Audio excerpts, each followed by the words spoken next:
நீங்க ஒரு பிசினஸ் பண்ணிட்டு இருக்கீங்க அப்படின்னா எம்எஸ்எம்இல நீங்க வந்து ரெஜிஸ்ட்ரேஷன் பண்றது மூலியமா உங்களுக்கு என்னென்ன பெனிஃபிட்ஸ் கிடைக்க போகுது அப்படின்றத இந்த வீடியோல நம்ம பார்க்கலாம். நீங்க ஒரு ப்ராடக்ட் பேஸ்ட் பிசினஸ் இல்ல ஒரு சர்வீஸ் பேஸ்ட் பிசினஸ் பண்ணிட்டு இருந்தீங்க அப்படின்னா இந்த எம்எஸ்எம்இல நீங்க ரெஜிஸ்ட்ரேஷன் பண்றது மூலியமா உங்களுக்கு easy access to business loans. இப்போ பேங்க் ஃபினான்ஷியல் இன்ஸ்டிடியூஷன்ஸ்ல உங்களுக்கு எம்எஸ்எம்இ ரெஜிஸ்டர்ட் கம்பெனியா இருக்கீங்க அப்படின்னா உங்களுக்கு காம்படிட்டிவான இன்ட்ரெஸ்ட்ல லோன்ஸ் கிடைக்கக்கூடிய வாய்ப்புகள் வந்து அதிகமா இருக்கு. அது போக வந்து கவர்மெண்ட்ல கொடுக்கக்கூடிய சப்சிடிஸ், கவர்மெண்ட்ல கொடுக்கக்கூடிய இன்சென்டிவ்ஸ் எல்லாமே வந்து உங்களுக்கு எலிஜிபிளா இருக்கும். நீங்க வந்து ஒரு ப்ராப்பரா ஒரு எம்எஸ்எம்இல நீங்க ரெஜிஸ்டர் பண்ணி பிசினஸ் பண்ணிட்டு இருக்கீங்க அப்படின்னா இது எல்லாமே வந்து உங்களால ஈஸியா வந்து அவைல் பண்ணிக்க முடியும். நமக்கு கவர்மெண்ட்ல கொடுக்கக்கூடிய டாக்ஸ் பெனிஃபிட்ஸை நம்மளால ஈஸியா அவைல் பண்ணிக்க முடியும். பினான்சியல் சப்போர்ட் ஏதாவது வந்து அவைல் பண்றாங்க.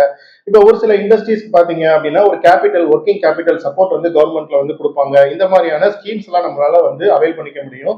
அது போக வந்து இன்வெஸ்டர் மத்தியில ஒரு ஒரு இன்வெஸ்டர் இருக்காங்க அப்படின்னா நம்ம வந்து ஒரு ப்ராப்பரா எம்எஸ்எம்இல ரெஜிஸ்டர் பண்ணி பிசினஸ் பண்ணிட்டு இருக்கோம் அப்படின்னா ஒரு நம்பிக்கையை வந்து நம்மளால கிரியேட் பண்ணிக்க முடியும். நம்ம நம்ம மேல உள்ள கிரெடிபிலிட்டி வந்து இது மூலியமா வந்து இன்க்ரீஸ் ஆகும். இன்னொரு முக்கியமான பெனிஃபிட் என்ன அப்படின்னா இப்ப கவர்மெண்ட் சைட்ல இருக்கக்கூடிய ப்ராஜெக்ட்ஸ், கவர்மெண்ட்ல இப்ப டெண்டர்ஸ் கொடுக்குறாங்க அப்படின்னா ஒரு பெரிய லார்ஜ் கார்பரேஷன் கம்பெனிஸ்ல டெண்டர்ஸ் கொடுக்குறாங்க, எம்என்சில வந்து டெண்டர்ஸ் கொடுக்குறாங்க அப்படின்னா அவங்க ப்ராப்பரா வந்து இந்த மாதிரி எம்எஸ்எம்இல ரெஜிஸ்டர் பண்ணி பண்ணக்கூடிய பிசினஸ் யார் பண்ணிட்டு இருக்காங்களோ அவங்களதான் வந்து ப்ரிஃபர் பண்ணுவாங்க. அது போக லாங் டேர்ம் க்ரோத் பிளஸ் வந்து ஒரு நல்ல நம்ம பிசினஸ் வந்து ஸ்கேல் பண்ணி நம்ம வந்து லாங் டேர்ம்ல க்ரோ ஆகணும் அப்படின்னா இந்த எம்எஸ்எம்இ ரெஜிஸ்ட்ரேஷன் அப்படின்றது கண்டிப்பா வந்து உங்களுக்கு ரொம்ப யூஸ்ஃபுல்லா இருக்கும்.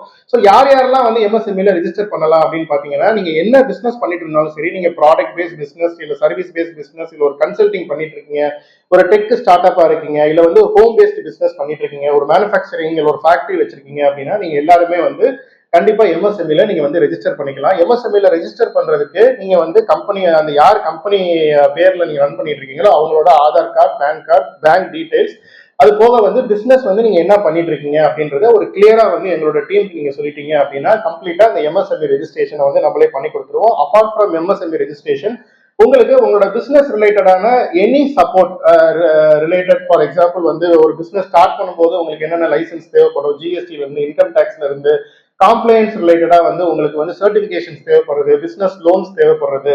ஸோ இந்த மாதிரி complete end to end support எல்லாமே பாத்தீங்கன்னா நம்ம எல்லாரா பிசினஸ் சொல்யூஷன்ஸ்ல ப்ரொவைட் பண்ணிட்டு இருக்கோம். ஸ்கிரீன்ல இருக்க நம்பர்ல நீங்க வந்து கான்டாக்ட் பண்ணுங்க. தேங்க்யூ.